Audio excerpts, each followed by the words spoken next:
Bonjour, bienvenue dans le Ask Roger. Alors, un petit tour d'horizon de ce qui s'est passé cette semaine.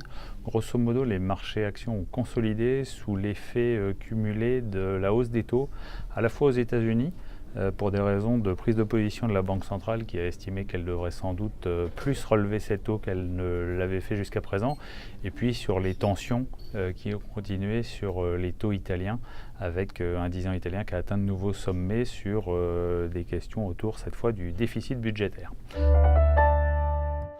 En termes de conséquences sur nos supports, je dirais qu'on n'a pas vu beaucoup de conséquences négatives parce que tout ça s'est accompagné d'une hausse du dollar et on a quand même pas mal de nos supports qui bénéficiaient de cette hausse du dollar. Le principal d'entre eux, DW Stop Dividende, étant maintenant en hausse de 4% depuis le début de l'année. En partie grâce à sa thématique action défensive et puis aussi grâce à cette appréciation du dollar. Et enfin, bien évidemment, notre support d'action américaine sur la période réalise une très belle performance.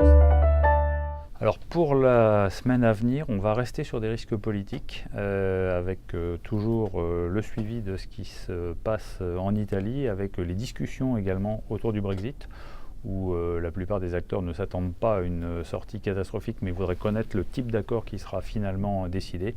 Et puis on regardera aussi un autre pays pour lequel les investisseurs avaient une certaine inquiétude, le Brésil, mais si on sort la dimension politique de cette élection, très clairement le programme politique du candidat arrivé en tête est plutôt dans le sens de ce qu'attendent les investisseurs, et donc de ce côté-là sans doute moins d'inquiétude que ce qu'on aurait pu craindre. Voilà, à la semaine prochaine.